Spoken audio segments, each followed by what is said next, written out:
Hello and welcome to Maths by SAS. This is my second lesson of D2 chapter number 1 exercise 1A, that is about direct variations. This lesson is equally important for D2 students and the students who are preparing for O levels and CA exams and IGCSE exams. Let's move to question number 4. Let's read the question first. It's really important to read and understand and underline the question.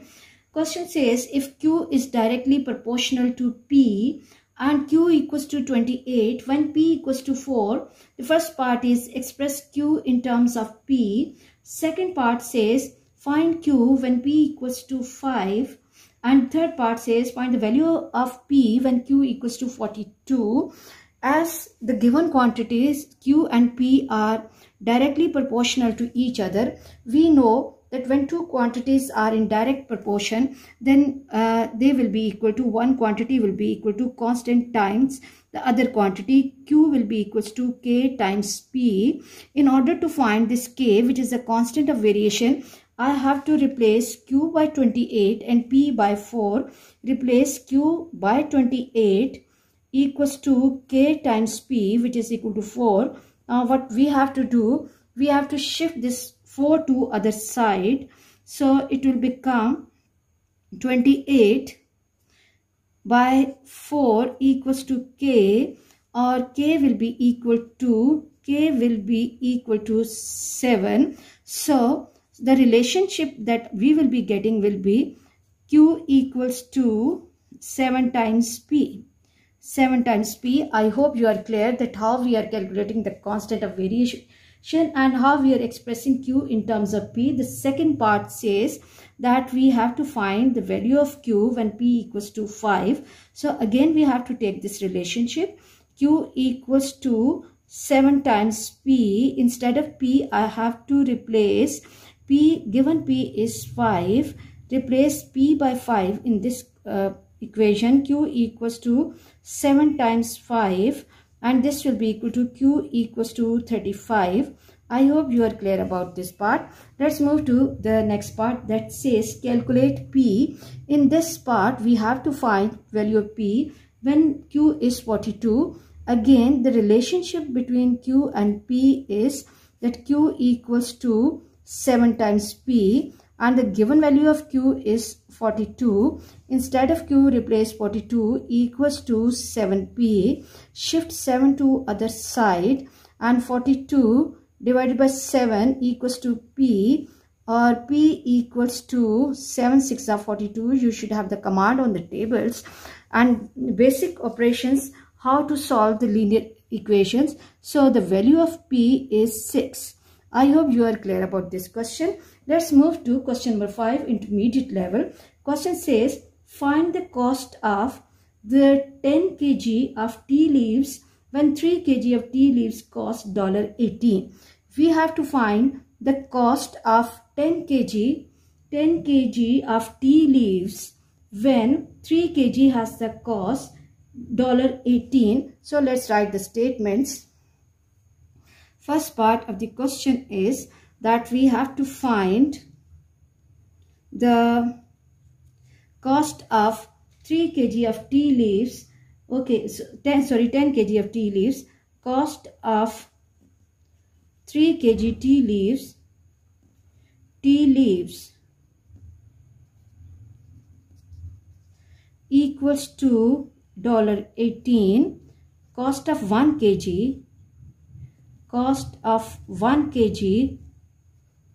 tea leaves equals to 18 divided by 3, which is equal to $6. Now the cost of 10 kg tea leaves, cost of 10 kg tea leaves 10 times 6, which is equal to $60. I hope you are clear about this part. Let's move to the second part of the question and read the question first. Question says that a kg of sugar, we have to find the cost of a kg of sugar when B kg of sugar has the cost $C. So B kg sugar cost, B kg sugar cost $C, we have to apply unitary method here. 1 kg of sugar cost, 1 kg sugar cost,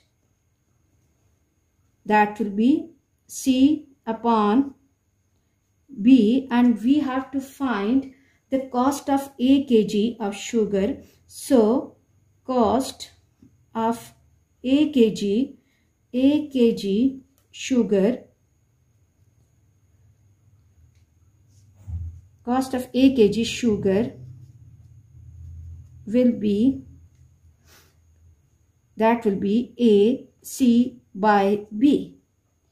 Here we just have to give the expression for the cost. We cannot find any numerical value because the whole information is given in form of the letters.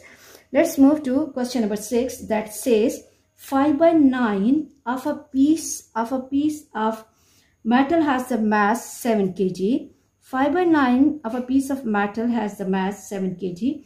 What is the mass of 2/7 piece of the metal? The information is given for 5/9 piece of metal. So 5/9 of a piece of metal, 5/9 of a piece of metal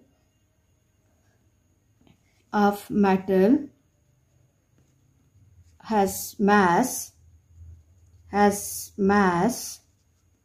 7 kg. One whole piece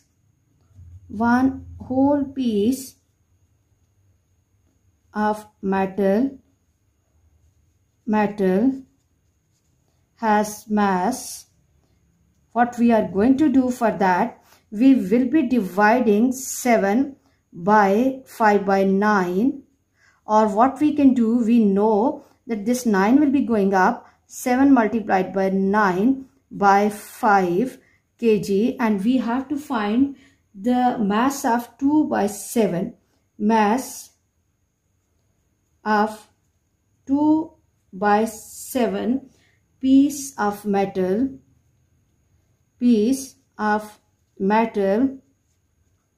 equals to, we have the mass of one whole piece.